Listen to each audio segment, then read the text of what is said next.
DII यानी कि domestic institutional investors, जिसमें आपके mutual fund, retail individual investor plus insurance fund सब जो हैं, they are giving a tough fight to the FI। अगर आप पिछले 15 साल का डेटा देखेंगे ना, 2008 से लेके, तो सिर्फ शायद 2008 एक ऐसा साल है जिसमें जब FI ने पैसे निकाले, DII ने सिर्फ उसका 70% ला पाए मार्केट में। NAV तो वो एक फिगर है जो दर्शाता है कि आपको एक यूनिट पे कितना पैसा मिलेगा या एक यूनिट खरीदने के लिए कितना आपको देना पड़े। अगर 10 रुपए का NAV है, इसका मतलब ये नहीं कि वो 20 रुपए के NAV के इससे सस्ता है या और अच्छा है। वो NAV का जो फिगर है इन्वेस्टमेंट करने के लिए, that is not a go to metric. लेकिन मल्टी कैप की अगर हम बात करते हैं तो मल्टी कैप में एज पर रेगुलेशन 25% जो है लार्ज कैप, मिड कैप और स्मॉल कैप में इन्वेस्ट करना चाहिए। बाकी जो 25% है वो फंड मैनेजर का डिस्क्रिप्शन। मल्टी कैप में एक ही फंड में आपको तीनों फ्लेवर्स मिल जाते हैं। Timing the market is not that important as spending time in the market. One should not, this SWP, STP, these are very important tool for withdrawal. These are very important tool for profit booking also. So debt fund is a very important thing in everybody's portfolio. And in times of emergency, you can rely only on debt fund. One thing about say debt fund, or I will say about equity fund, is generally कहते हैं ना 100 minus age for to be invested in equity. So rest can be in other things including debt fund. सबसे पहली बात तो है कि रोज NAV देखना छोड़ दीजिए। हमने जैसे ही डाला तो हम रोज देखने शुरू कर देते हैं, और इट इज लाइक घर में पौधा उगा रहे हैं, आपने बीज डाला, रोज खोद के देखते हैं क्या कि पौधा आया। अगर रोज ऐसे खोद के देखेंगे तो वो बीज पौधा कभी नहीं बनेगा। तो सबसे पहली बात तो यह है कि stop seeing the NAV on a daily basis. Video शुरू करने के पहले एक क्विक रिमाइंडर, ये वीडियोस प्योरली एजुकेशनल पर्पसेस के लिए हैं। ये हमारे तरफ से किसी भी तरीके की रिकमेंडेशंस नहीं है, इसलिए हमेशा खुद की रिसर्च करें और वो चॉइस लें जो आपके लिए बेस्ट हो। हाय एवरीवन, मेरा नाम नम्रता अरोरा है and welcome back to mutual funds की बात। म्यूचुअल फंड्स की बात में हम ग्लोबल और Indian economic conditions, commodities, stock markets, mutual funds, इन सब के बारे में बात करते हैं। And in every episode we try to bring someone very renowned from the industry.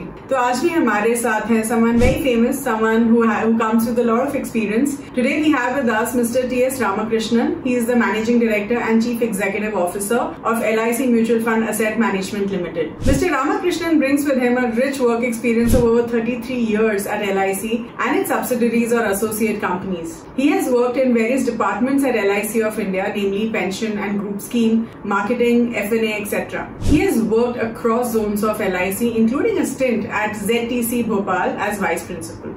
Mr. Ramakrishnan was a General Manager or GM at LIC Housing Finance Limited in 2020. He was a Regional Manager PNGS at LIC of India Hyderabad from 2013 to 2018, and prior to that he was the Senior Divisional Manager at LIC of India Delhi DO2 from 2011 to 2013. Mr. Ramakrishnan is a BCom Honours, PGDIM and Diploma in Health Insurance and FII, which is Fellow of Insurance Institute of India. Hi everyone and welcome back to Mutual Funds की बात. Thank you so much for joining us again this week. जैसे हम आपको हर हफ्ते promise करते हैं, we're going to get an exciting speaker for all of you. And today we have with us Mr. T.S. Ramakrishnan, who's the Managing Director and Chief Executive Officer from LIC Mutual Fund. Hello sir, and thank you so much for joining us. Truly an honor for you to, for us to have you on our show. I'm sure आज की जो conversation है वो बहुत insightful होने वाली है, क्योंकि आपका इतना experience है in this space, you've known so much, so we are really looking forward to this conversation. Thank you, Namrata ji. Thank you very much for calling me and having this conversation. No problem, sir. It's really an honor to be in this platform. Thank you so much, sir. Thank you for your time. So let's get started with the questions. हमने आपके लिए बहुत सारे questions line up किए, and I'm sure कि हमारे viewers को बहुत अच्छा learning experience होगा आपके after this conversation. So let's start off with the very first thing, and I think macroeconomic factors जो हैं बहुत important होते हैं for an investor, क्योंकि वो हमें help करते हैं decide करने में कि मार्केट्स आगे कैसे परफॉर्म करने वाले. It really influences how the markets are going to perform. एक ऐसा जो मैक्रो इकोनॉमिक फैक्टर है जो हमें काफ़ी टाइम से ट्रबल भी कर रहा है इज़ इन्फ्लेशन. हम सब जानते हैं कि इन्फ्लेशन इज समथिंग, जब इन्फ्लेशन ऊपर जाता है तो इंटरेस्ट रेट्स ऊपर चले जाते हैं, जिसकी वजह से एक्विटी मार्केट पे जो एडवर्स इम्पैक्ट होता है. अगर हम ग्लोबल डेटा देखें तो US और यूरोप मार्केट्स में जो है पिछले कुछ महीनों में इन्फ्लेशन काफ़ी कूल डाउन हुआ है, which could prompt the central banks to leave interest rates on hold, right? Which is a good thing. तो ग्लोबल मार्केट्स के लिए क्या ये अच्छा सिनेरियो है, एंड इंडियन मार्केट्स पे इसका क्या इम्पैक्ट हो सकता है? या एब्सोल्युटली। सी कोविड के बाद जो हम स्थिति देख रहे हैं उसके कारण because of so many other factors associated with the lockdown and Covid world over, and also because of the helicopter money policy adopted by various governments, inflation started showing its hand and neck, everything, the entire thing. तो हुआ क्या, उसके कारण interest rate भी बढ़ने लगे, है ना। लेकिन अभी स्थिति ऐसी आ गई है कि कुछ महीनों से शायद अभी एक स्टेबिलिटी बना हुआ है पूरे विश्व में एक तरह से, खासकर यूरोप में, यूएस में, बिकॉज यूएस को बोलते हैं ना मदर ऑफ ऑल मार्केट्स। तो वहां पे अगर एक कहावत भी है कि if US nieces the rest of the world catches cold, तो ये बहुत ही सही है कि अगर वहां पे इंटरेस्ट रेट ऑलरेडी चरम सीमा में पहुंच गया है तो शायद एक आध बार और बढ़ने का शायद एक्सपेक्टेशन है। लेकिन अभी फिलहाल उसके बारे में संकेत उतना ज्यादा मिल नहीं रहा कि मतलब एकदम इस बार बढ़ेगा या अगली बार बढ़ेगा करके। तो नेचुरली इन्फ्लेशन अगर कंट्रोल में है तो प्राइसेस भी कम होने लगेंगे, और प्राइसेस कम होने लगेंगे तो मैं समझता हूं कि कंजम्पशन बढ़ेगा। कंजम्पशन बढ़ेगा वो तो अच्छा ही है, प्रोडक्शन के लिए, मार्केट के लिए, सबके लिए अच्छा ही है। दूसरी बात है कि कंपनीज को भी जो लोन लेंगे, क्योंकि अगर इंटरेस्ट रेट बढ़ नहीं रहा तो उनको जो लोन का जो इंटरेस्ट ब्याज चुकाना पड़ेगा वो भी स्टडी रहेगा, वो भी कम रहेगा, तो उनका बॉटम लाइन को वो पॉजिटिवली इंपैक्ट करेगा, यानी कि उनका जो प्रॉफिट है वो स्टेबलाइज होगा, बढ़ेगा। तो मैं समझता हूँ कि इन दो कारण से इक्विटी मार्केट पे एक पॉजिटिव इफेक्ट आता है, एक से लोअर इन्फ्लेशन या इंटरेस्ट रेट अगर कम होने लगा है तो।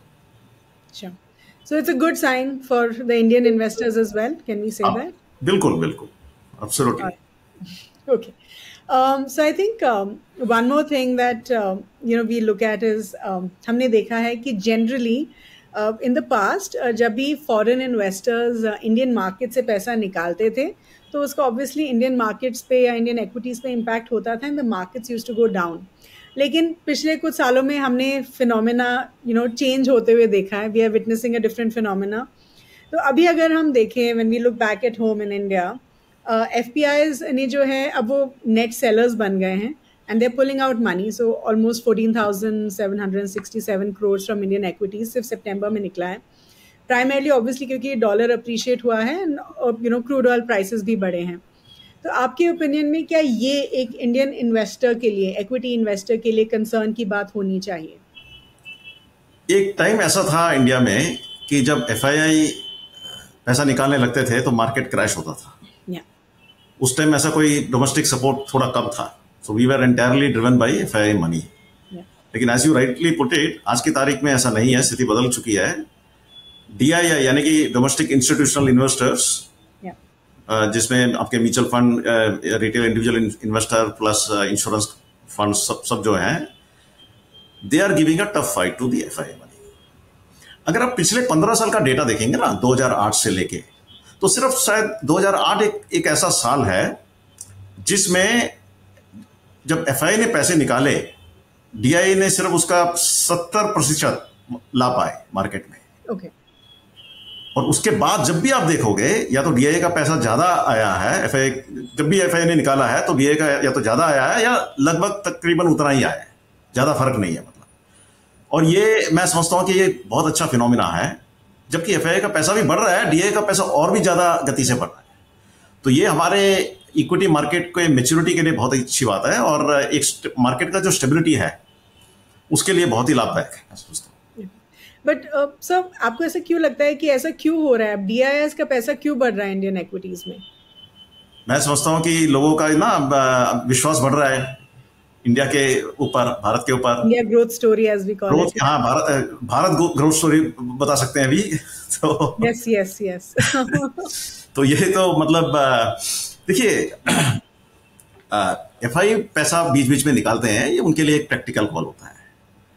लेकिन इंडिया के अंदर स्लोली मैं समझता हूं कि जो इक्विटी इन्वेस्टर्स जो हैं वो धीरे धीरे अपना पैसा इक्विटी सेक्टर में बढ़ा रहे हैं। इसका आप उदाहरण देख सकते हैं कि जैसे for example number of demat account बढ़ रहा है काफ़ी अच्छी तरह, अच्छे तेजी गति से बढ़ रहा है। म्यूचुअल फंड्स के जो फोलियोस हैं वो भी बड़े तेजी रफ्तार से बढ़ रहे हैं और उसका एईएम भी काफ़ी अच्छे, मतलब अभी हम 48 लाख करोड़ एईएम टच कर रहे हैं। शायद 50 हो गया होगा, 30 सितंबर का जब डेटा आएगा तो 50 लाख करोड़ शायद हो गया होगा, आई डोंट नो। तो ये बहुत ही एक अच्छी बात है कि इंडिया में यानी ये जो हमारा यंग पॉपुलेशन है और मिडिल क्लास, तेजी से बढ़ने वाला जो मिडिल क्लास है, और मैं समझता हूं कि एक स्टेबल गवर्नमेंट जो सरकार जो भारत को प्राप्त हुआ है पिछले 10 साल से, मतलब हाँ, तो पिछले 10 साल में ही नहीं, इवन उससे पहले भी अगर हम देखेंगे तो हमारे आस पड़ोस में इंस्टेबिलिटी काफी होती थी, तो हमारे यहाँ पे उतनी इंस्टेबिलिटी नहीं थी।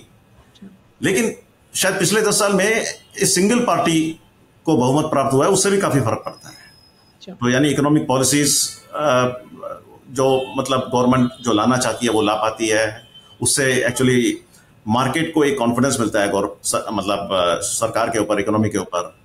तो डेफिनेटली इन्वेस्टर्स और गति से आते हैं। जब इन्वेस्टर्स इन्वेस्ट करना आते हैं तो डोमेस्टिक इन्वेस्टर्स भी आएंगे सपोर्ट करने के लिए। मैं समझता हूं कि ये आगे आने वाले टाइम में ये गति रफ्तार और बढ़ेगा। और भारत एक ऐसा देश है कि जहां पे I think it is going to be the star of the world. Yeah and I think it's always a good sign, right? अगर आपके डोमेस्टिक इंस्टीट्यूशनल इन्वेस्टर्स ज़्यादा इन्वेस्ट कर रहे हैं तो it would have a positive impact on the market as well, because अब हमारा FIIs पे डिपेंडेंसी कम हो रहा है, which is in itself a very good thing. Yeah बिल्कुल बिल्कुल, एब्सोल्युटली। और इसीलिए आपने देखा कि पिछले मतलब 1 आध साल में जब एफआईआई ने पैसे काफी निकाले, मार्केट का सिग्निफिकेंट क्रैश या फॉल हुआ नहीं था because of the DII support. या एब्सोल्युटली। चलो, okay, so sir I think हमने मैक्रो इकोनॉमिक क्वेश्चंस आपसे पूछे। अब थोड़ा we'll go a little deep dive into mutual funds, little aspects about mutual funds जो हमारे investors को benefit करेंगे at an individual level. And I think the first question that I have for you is very interesting. मैं ना पिछले 20 सालों से invest कर रही हूँ, एंड जब भी मैं invest and I've been talking to a lot of investors, एक जो क्वेश्चन हमेशा आता है ना कि मैडम NFO शुरू हो रहा है, हमें इसमें इन्वेस्ट करना है क्योंकि हमें NAV 10 रुपए की मिलेगी। It's such a standard question which a lot of people ask me, and in general जो perception है कि NAV कम है तो मुझे उसमें इन्वेस्ट करना चाहिए, मुझे यूनिट ज़्यादा मिलेंगी, और इसीलिए अगर किसी फंड की NAV ज़्यादा होती है तो शायद इन्वेस्टर्स उसमें इन्वेस्ट नहीं करते हैं। तो आपको क्या लगता है सर कि क्या NAV मेरा एक गो टू मेट्रिक होना चाहिए to select a mutual fund scheme for myself? बिल्कुल नहीं। NAV तो वो एक फिगर है जो दर्शाता है कि आपको एक यूनिट में कितना पैसा मिलेगा या एक यूनिट खरीदने के लिए कितना आपको देना पड़ेगा। अच्छा। तो एक न्यूमेरिकल फिगर हो जाता है वो। अगर 10 रुपए का NAV है, इसका मतलब ये नहीं कि वो 20 रुपए के NAV के इससे सस्ता है या और अच्छा है। वो NAV का जो फिगर है इन्वेस्टर के लिए इन्वेस्टमेंट करने के लिए that is not a go to metric. बिल्कुल नहीं, बल्कि इन्वेस्टर को ये देखना चाहिए कि फंड का परफॉर्मेंस कैसा है, फंड मैनेजर कौन है, उसकी राय क्या है उस आगे के लिए, क्या क्या स्टॉक्स हैं उसमें, बल्कि और मतलब परफॉर्मेंस वगैरह कैसा है। ये सारे मानदंड देख के इन्वेस्टर को इन्वेस्ट करना चाहिए, ना कि NAV देख के। और NAV 10 रुपए का हो, 20 रुपए का हो, 100 रुपए का हो, कोई फर्क नहीं पड़ता।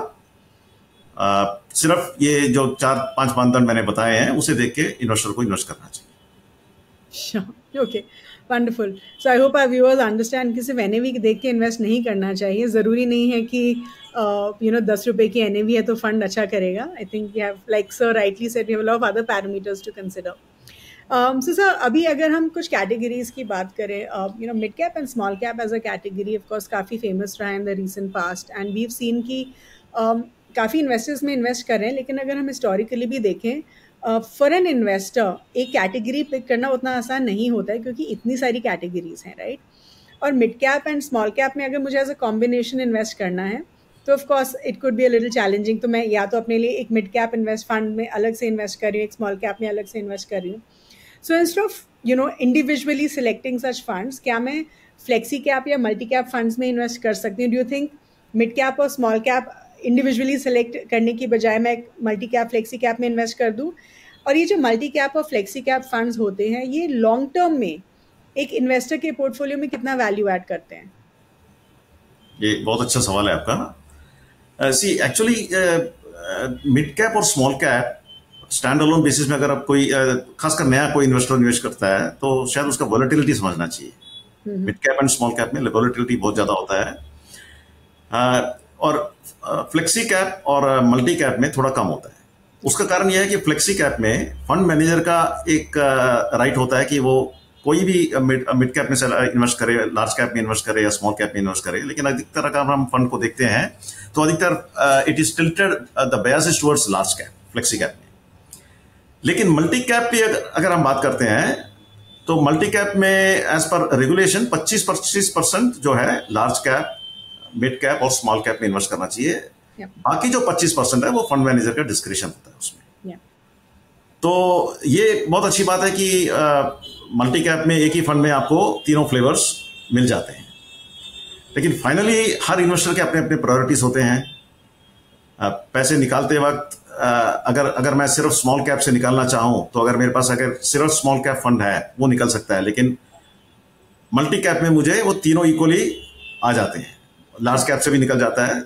At the same time multi cap में वॉलेटिलिटी कम रहता है. तो इन्वेस्टर को ये पूरी अच्छी तरह समझ लेना चाहिए और अपने प्रायोरिटीज भी देख लेने चाहिए क्या है. सी देयर इज नथिंग रॉन्ग और right in investing it separately, multi cap में और स्मॉल कैप में और लार्ज कैप में, या एक ही फंड में अगर आप इन्वेस्ट करो. लेकिन आप इन्वेस्टर जहां पे भी करता है उसका प्लस एंड माइनस समझ के करें, वो ज्यादा अच्छा रहेगा. Okay. So let me be a little more specific. Flexi cap और मल्टी कैप में ज्यादा रिस्की कौन सा है? ये मेरे देखिए, अगर हम रिस्क अगर हम स्मॉल कैप और मिड कैप में ज्यादा रिस्क समझते हैं, और अगर हम आज की तारीख में अगर फ्लेक्सी कैप जितने भी अवेलेबल हैं देखते हैं तो मोस्ट ऑफ दम, जैसे मैंने पहले बताया, are tilted towards large cap, है ना. So there is a reason maybe the fund managers are little sceptical about the volatility. So that is why they have kept it safe with large cap. जबकि multi cap में equal treatment up to 25% each is compulsory. So I think that answers your question.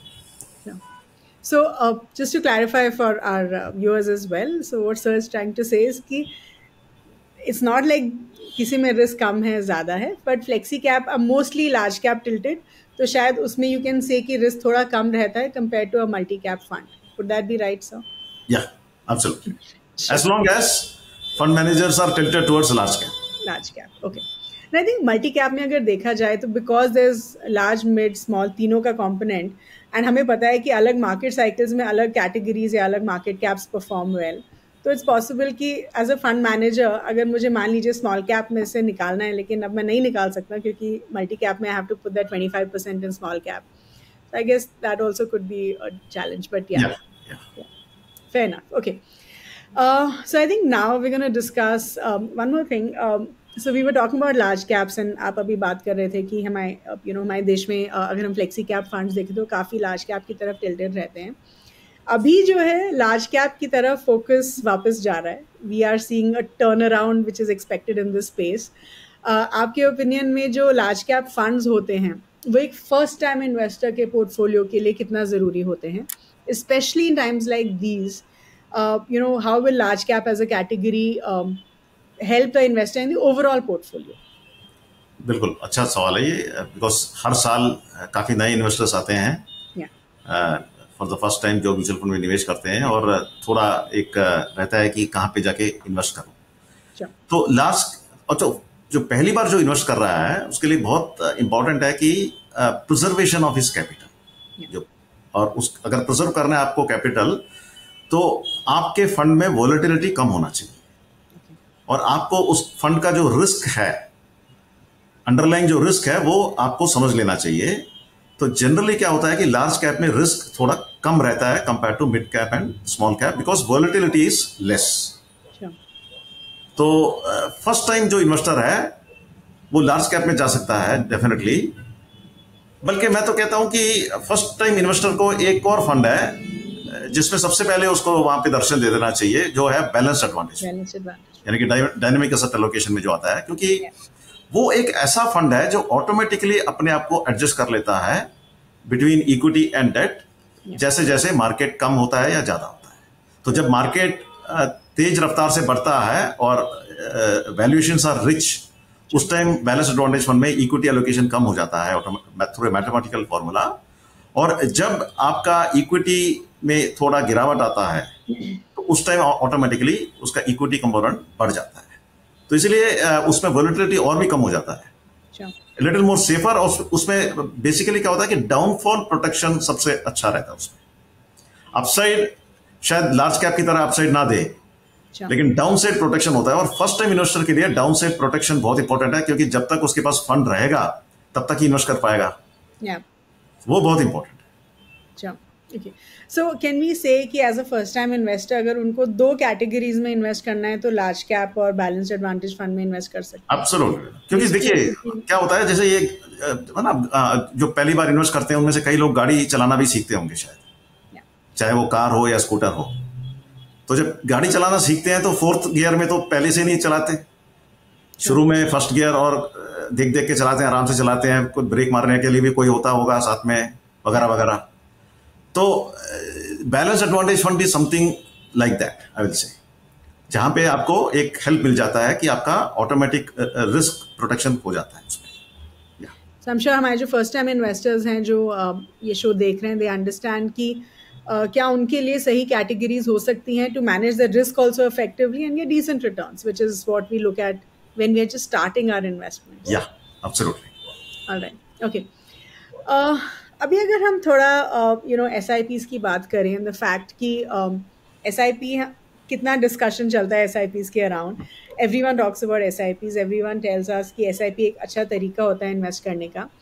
अभी हमने SIP inflows में जो है काफ़ी high देखा है, we have seen lot of inflows in the SIPs, लेकिन अगर हम देखें तो there is also surge in redemptions, लोग निकाल भी रहे हैं। तो अगर हम म्यूचुअल फंड इंडस्ट्री का डेटा देखें तो ऑन अ नेट बेसिस शायद उतना ज़्यादा डिफरेंस नहीं है, राइट? तो आपके ओपिनियन में जो इन्वेस्टर्स हैं who've made high returns in equity funds, मान लीजिए पिछले पोस्ट पैंडेमिक लोगों को काफ़ी अच्छे रिटर्न्स मिल गए from the investments, do you think उनको एग्जिट कर देना चाहिए अपने इन्वेस्टमेंट्स में से? And also could you tell us कि एक SIP में हमें सफिशिएंट अमाउंट क्यों इन्वेस्ट करना चाहिए? बिकॉज आई डू थिंक कि when it comes to investments, right, emotions play a very important role, and please help our viewers understand कि हम अपने emotions को check में कैसे रख सकते हैं, either in times of euphoria or in times of panic. ये बहुत अच्छा सवाल है, खासकर नए इन्वेस्टर्स के लिए। देखिए SIP में तो हर महीने पैसा बढ़ ही रहा है। जो आपने कहा कि जो नेट इन्वेस्टमेंट में जो पैसा लगाता है उसको जरूरत भी पड़ती होगी, इसीलिए लगाता है, निकालने के लिए जरूरत भी पड़ती है।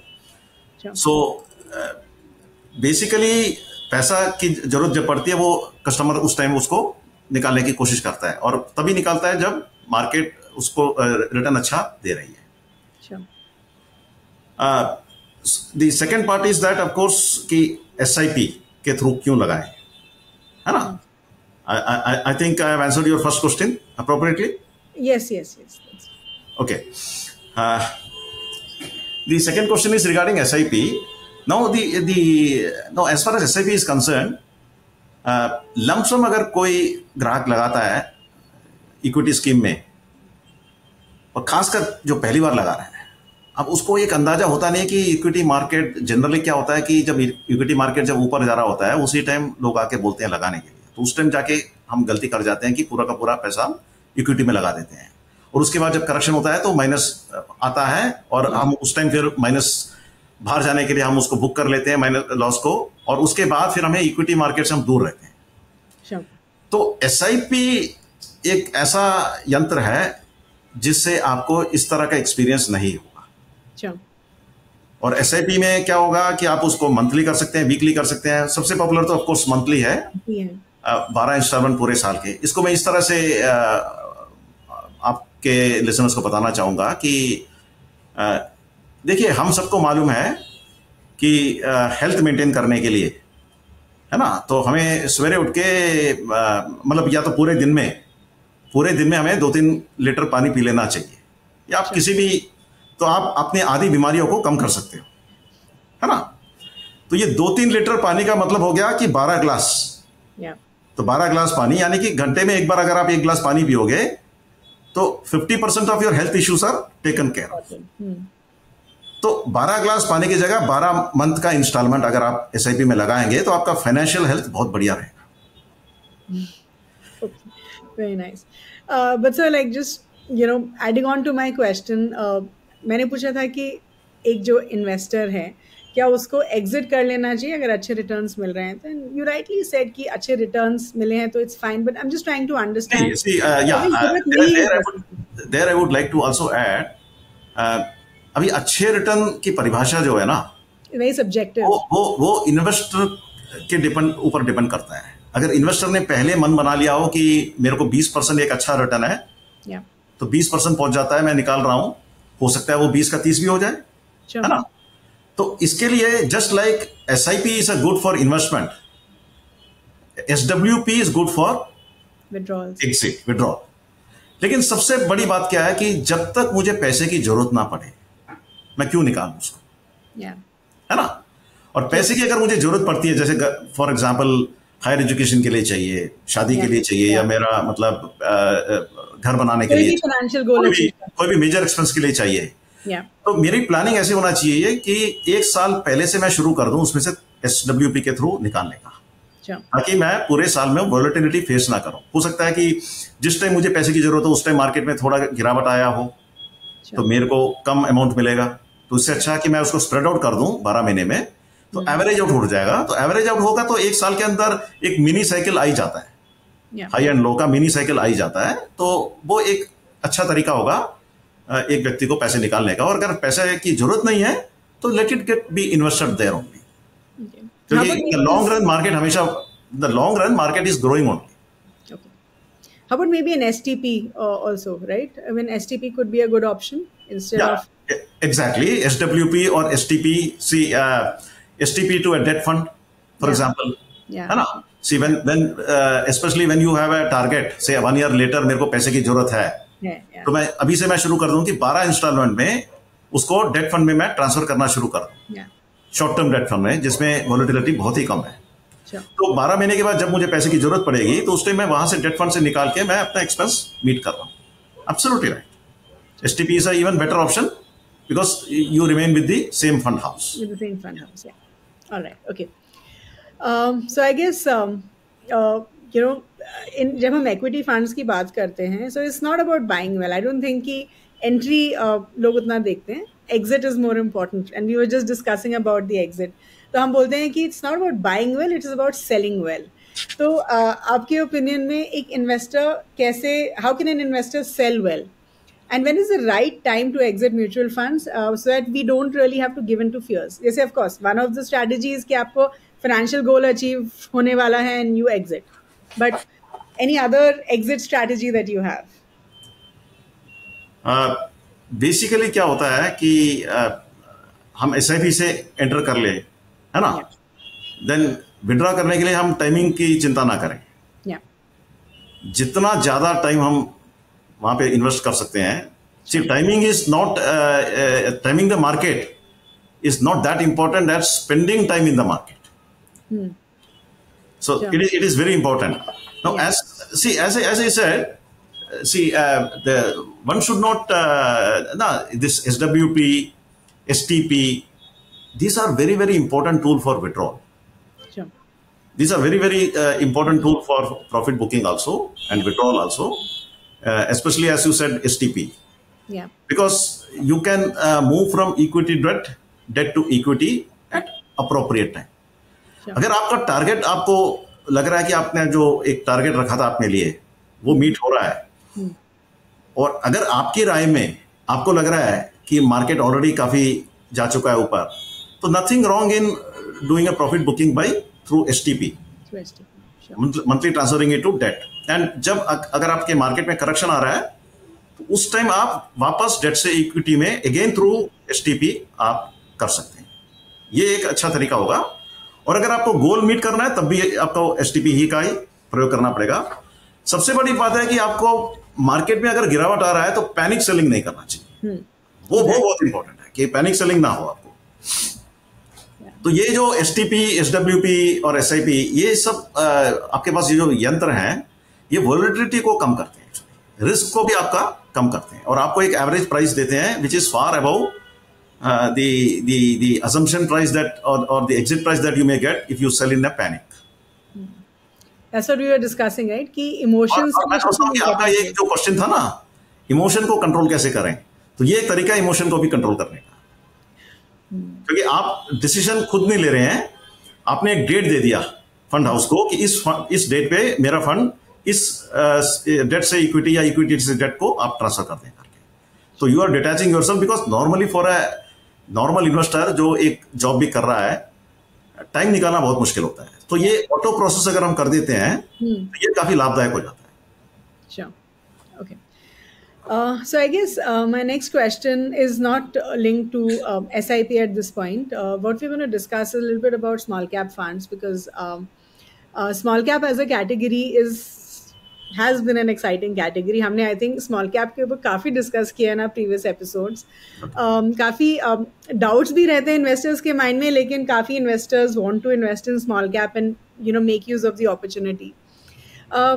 लाइक वी ऑल नो कि स्मॉल कैप्स ने काफ़ी अच्छा किया है। Do you think a passive strategy in small cap is a good option? कि मतलब मैंने एक स्मॉल कैप इंडेक्स में इन्वेस्ट किया versus an active small cap fund, और एक जो पैसिव फंड होता है वो कैसे बेनिफिट कर सकता है to me as an investor compare to say an active fund? So let's talk about it more from a small cap fund perspective.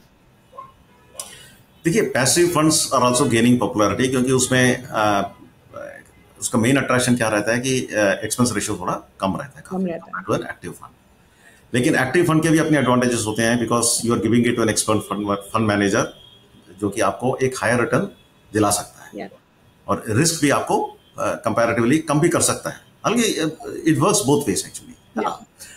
But no, as far as for a new investor to go to a small cap, there are better options like balanced advantage fund, etc. But even if he has to go, चस्का अगर लगी गया है तो definitely वो SIP के माध्यम से ही जाए, ना कि लमसम डालें उसमें। Okay. Yeah. But then passive or active, which one do you think? I mean, या मैं किसी एक small cap active fund में invest करूँ, or should I look at a small cap index fund? Do you think there's any difference? See, at different points of time, active funds have done better. At some other points of time, passive funds have done better. Okay. Yeah. Okay. I mean, we can see it now in 23. If you observe, the active funds are doing well. Sure. 22, the passive funds were doing well. So there are many reasons also for that, actually, because there could be in an index fund क्या होता है कि you are participating in all the stocks contained in the index, है ना, by force.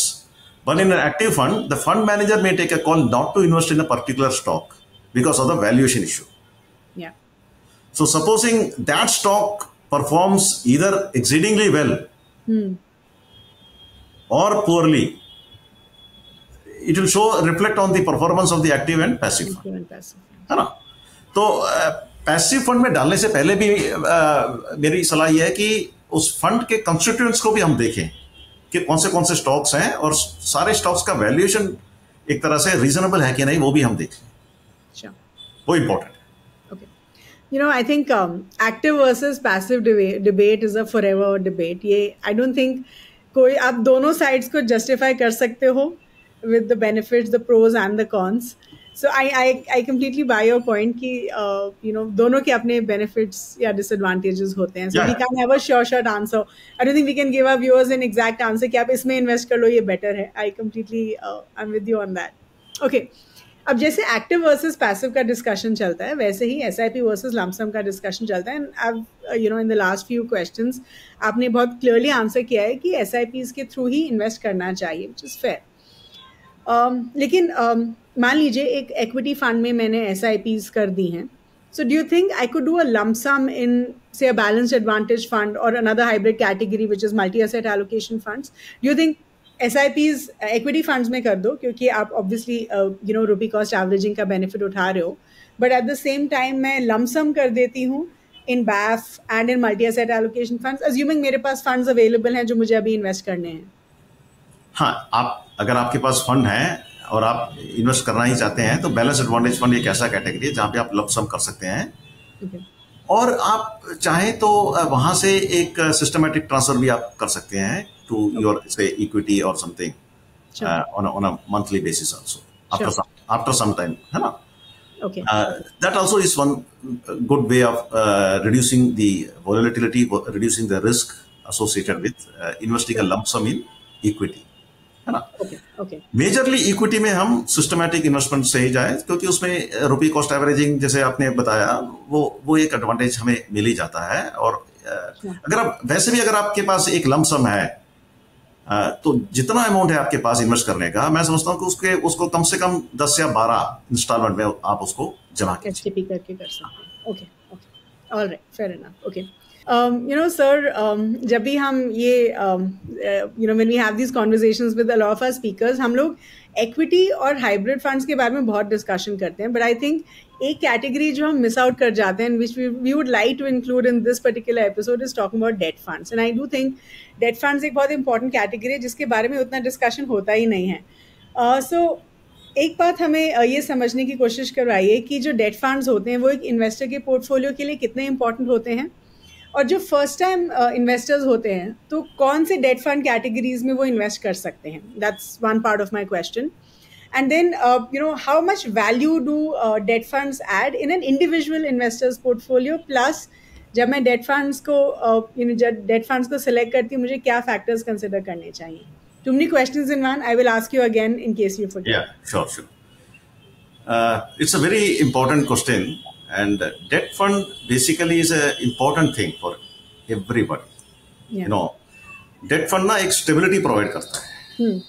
Customer के जो portfolio होता है, अगर सारा का सारा पैसा मान लीजिए इक्विटी में है और मार्केट करेक्शन भी तो होता रहता है, साल में 1-2 करेक्शन या 2-3 साल में एक बार तो डीप करेक्शन आता ही है. तो अगर 100% अगर मेरा इक्विटी में है तो उस time I may have to so debt fund it acts as a buffer zone, number 1. तो जैसे हमने पहले बात की थी, सिस्टमैटिक ट्रांसफर प्लान से हम जब हमारा गोल आ रहा होगा इक्विटी से डेट में हम ट्रांसफर कर सकते हैं पैसा, ताकि वो पैसा वहीं पे रहे. क्योंकि डेट फंड का मेन पर्पस क्या होता है कि it is not for returns, it is for capital protection. Basically आपके पैसे को बना के रखेगा, वहीं पे रखेगा, at least with some return at least.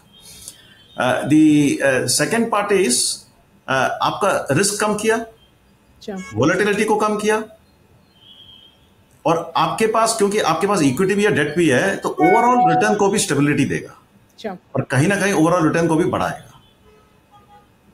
और debt fund acts as a buffer zone. Buffer zone मतलब जब आपका मान लीजिए अगर आप इक्विटी में पूरा, जैसे मैंने बताया पहले भी, इक्विटी में पूरा का पूरा इन्वेस्टेड है, आपको कल को एक अपॉर्चुनिटी आता है, there is say deep correction, there is a very good opportunity of adding further money in equity, लेकिन यू आर फुली इन्वेस्टेड, आपके पास पैसा नहीं है, आप इन्वेस्ट नहीं कर सकते. अगर आपके पास डेट फंड में पैसा है तो then you can transfer it to equity and remain invested. And similarly, if you're fully invested in equity and you feel market has already, it is overflowing, the valuations are extremely rich, you feel ki it may not be sustaining. So for transferring it to debt so that you are protecting your profit, again it can be through systematic transfer plan or systematic, exactly STP only. So debt fund is a very, very important thing in everybody's portfolio. And in times of emergency, you can rely only on debt fund to meet, say, 6 months कहते हैं ना कि everybody should have 6 months emergency fund kind of thing. So debt fund is very, very important. One thing about say debt fund, or I will say about equity fund, is generally कहते हैं ना 100 minus age for to be invested in equity. So rest can be in other things including debt fund. Yes. So if you are say if somebody is, if for example I am getting to be 60, so 100 minus 60, so 40 will be in equity, 60 can be in other assets including debt fund, definitely. Okay. So what are the criteria? And जो first time investor करता आता है इसमें debt fund में, he should opt for short term fund. Short term debt funds. Short term debt fund with a time horizon of around 3 years. 3 years, okay. So that optimum return also is there, and उस debt fund के अंदर भी एक volatility होता है. जितना duration लंबा होगा, उतना उसका volatility भी बढ़ेगा. So 3 years में volatility थोड़ा कम रहेगा आपका. Sure. ना के बराबर ही है for a retail investor. So when I'm selecting a debt fund for myself, what are the parameters I can look at? See, there are many technical parameters, but अभी क्योंकि this is for your general, so I will not get into the technical part. Sure. I will only say that just see the underlying portfolio, where it is invested. Okay. If it is majority invested, say in AAA rated or AA plus rated, go in for that. Sure. That is the first criteria. Other than that, your how comfortable इसका मतलब duration कितना है, sure. Modified duration कितना है, देख सकते हैं, ये भी देख सकते हैं. So does it match your goal? क्योंकि आप भी कुछ सोच के डेट फंड में डाल रहे हैं कि इतने साल के बाद मुझे पैसे की जरूरत पड़ेगी.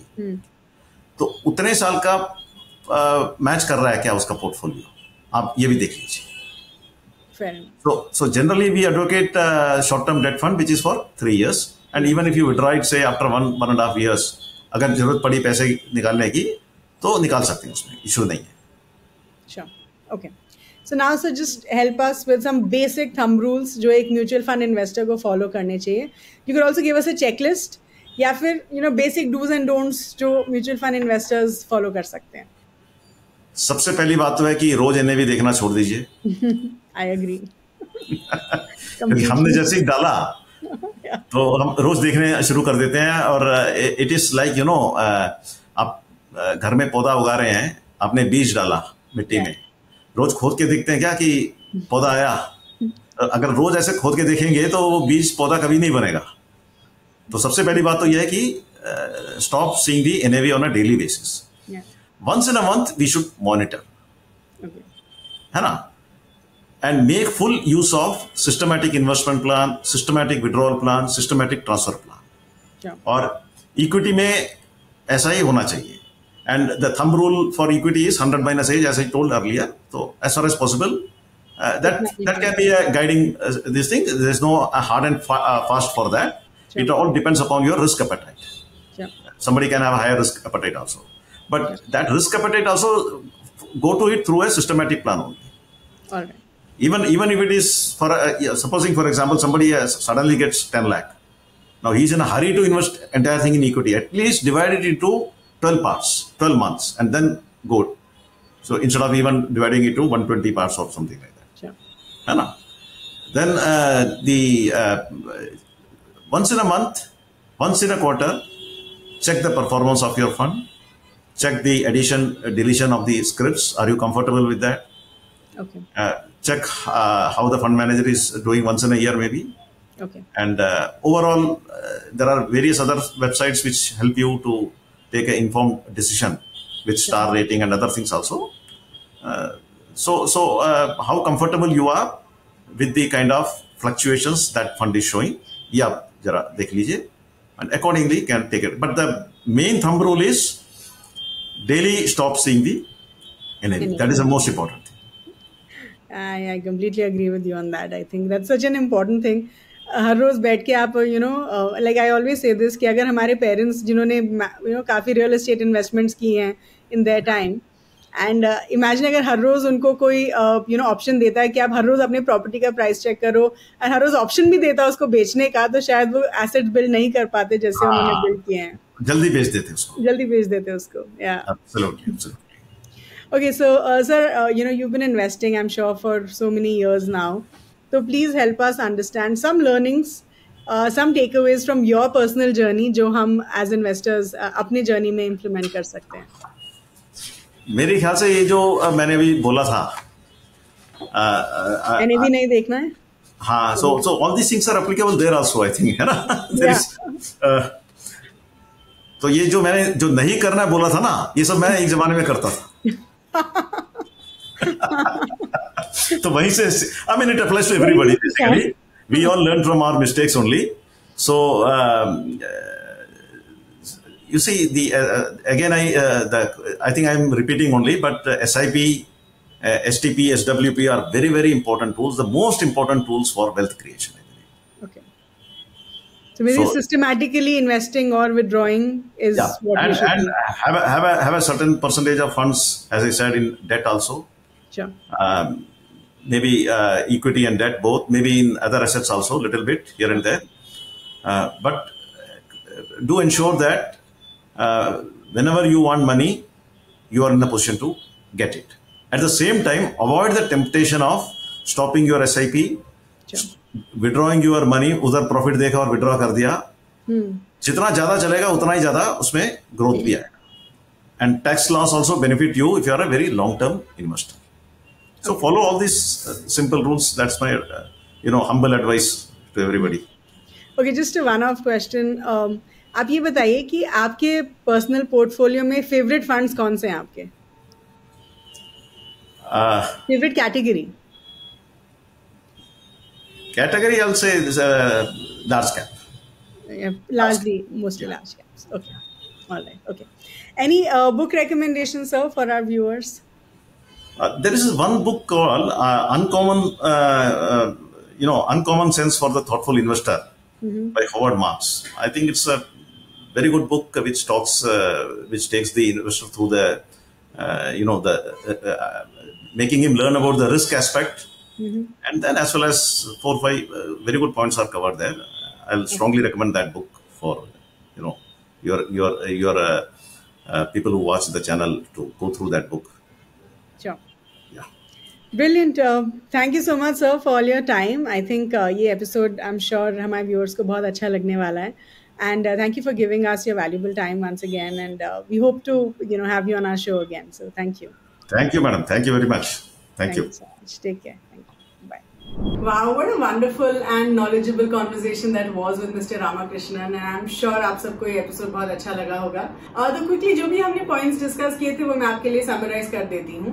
तो सबसे पहले हमने ये discuss किया कि US और यूरोप में जो काफी measures लिए गए थे inflation को control करने के, उनकी वजह से जो है इन्फ्लेशन अब काफी कूल डाउन हो गया है. तो ये माना जा रहा है कि अब जो सेंट्रल बैंक्स हैं वो इंटरेस्ट रेट्स को होल्ड पे रखेंगे. तो क्या ये इंडियन मार्केट्स के लिए अच्छा है? So Mr. Ramakrishnan says कि there is a saying that every time US sneezes, the rest of the world catches cold. तो definitely अगर US में इन्फ्लेशन कम रहेगा तो उसका positive impact in Indian equities पे डेफिनेटली होगा. फिर हमने ये डिस्कस किया कि in the month of September foreign institutional investors FIIs ने 14,767 करोड़ इंडियन एक्विटी से निकाला था. तो मिस्टर रामाकृष्णन सेज कि देयर वाज अ टाइम जब FIIs इंडियन मार्केट से पैसा निकालते थे तब इंडियन मार्केट्स काफी गिर जाती थी. लेकिन अब जो है एवरी टाइम FIIs एग्जिट, हमारे जो डोमेस्टिक इंस्टीट्यूशनल इन्वेस्टर्स हैं दे step in and support the markets. And this obviously shows the kind of investor confidence which is there in the Indian stock market at this point. फिर हमने ये भी discuss किया कि काफी इन्वेस्टर सिर्फ NAV के बेसिस पे जो है म्यूचुअल फंड्स को सेलेक्ट करते हैं. तो क्या NAV या नेट एसेट वैल्यू एक इन्वेस्टर के लिए गो टू मेट्रिक हो सकता है फॉर सेलेक्टिंग अ फंड? तो मिस्टर रामाकृष्णन सेज कि अगर एक फंड का NAV 10 रुपया है, इसका मतलब ये नहीं है कि वो सस्ता है कंपेयर टू अ फंड जिसका NAV 20 रुपया है. आइडियली एज एन इन्वेस्टर आपको एक फंड का ट्रैक रिकॉर्ड देखना चाहिए, आपको फंड मैनेजर के बारे में पढ़ना चाहिए and not just look at the NAV while you are selecting a fund. फिर हमने ये भी डिस्कस किया कि ऐसे इन्वेस्टर्स जो मिड कैप फंड्स या स्मॉल कैप फंड्स को सिलेक्ट करने में स्ट्रगल कर रहे हैं, क्या वो मल्टी कैप या फ्लेक्सी कैप फंड्स में इन्वेस्ट कर सकते हैं? तो मिस्टर रामाकृष्णन सेज कि अगर हम मल्टी कैप फंड्स की बात करें, देयर आर दोज फंड्स जो कंपल्सरीली 25% एसेट्स लार्ज कैप में इन्वेस्ट करते हैं, 25% in mid cap and 25% in small cap. So they are a good option for those investors जो थोड़ा struggle कर रहे हैं to select mid cap या small cap funds for them. At the same time, अगर हम flexi cap funds की बात करें, तो flexi cap funds invest across companies of all sizes, across all sectors. लेकिन currently जो flexi cap funds हैं इंडिया में, they are very large cap focused. फिर हमने ये डिस्कस किया कि अगर एक इन्वेस्टर को lump sum इन्वेस्ट करना है इन equity funds तो कैसे करें. एंड मिस्टर रामकृष्णन सेज कि अगर आपको लंप सम इन्वेस्ट करना है तो आपको बैलेंस एडवांटेज फंड्स में इन्वेस्ट करना चाहिए. इनको हम बैफ भी बोलते हैं, क्योंकि जो बैलेंस एडवांटेज फंड्स होते हैं ये आपको डाउन साइड प्रोटेक्शन प्रोवाइड करते हैं या फिर ऑटोमेटिक रिस्क प्रोटेक्शन प्रोवाइड करते हैं. And they're a good option for first time mutual fund investors. फिर हमने ये भी डिस्कस किया कि ऐसे इन्वेस्टर्स जिन्होंने क्विक रिटर्न्स या क्विक प्रॉफिट्स बना लिए अपने म्यूचुअल फंड से, क्या उनको अपनी SIP से एग्जिट कर देना चाहिए. एंड मिस्टर रामकृष्णन सेज कि आपको अपनी SIP से एग्जिट तब तक नहीं करना चाहिए जब तक आपको उस पैसे की जरूरत है. You should continue your SIPs till you achieve your financial goal, क्योंकि SIP और SWP बहुत अच्छे टूल्स होते हैं फॉर म्यूचुअल फंड इन्वेस्टर्स. लेकिन आप अपना जो कॉर्पस है वो इक्विटी से सेफर इन्वेस्टमेंट्स में शिफ्ट करना शुरू कर सकते हैं few years before achieving a major financial goal. फिर हमने मिस्टर रामकृष्णन से पूछा कि क्या हम स्मॉल कैप्स में पैसिव फंड्स के जरिए इन्वेस्ट कर सकते हैं.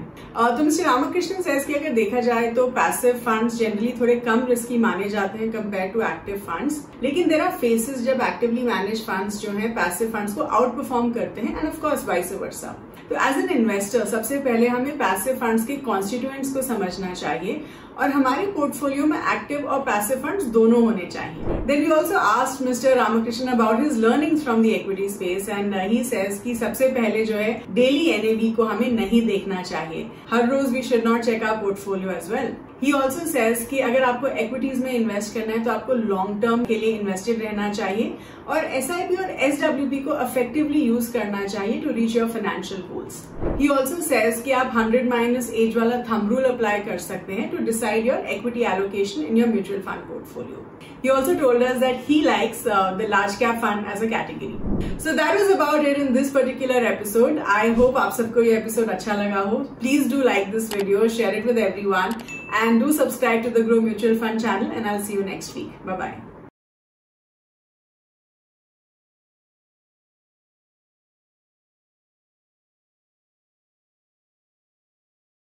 म्यूचुअल फंड निवेश बाजार जोखिम के अधीन है. योजना संबंधी सभी दस्तावेजों को ध्यान से पढ़ें.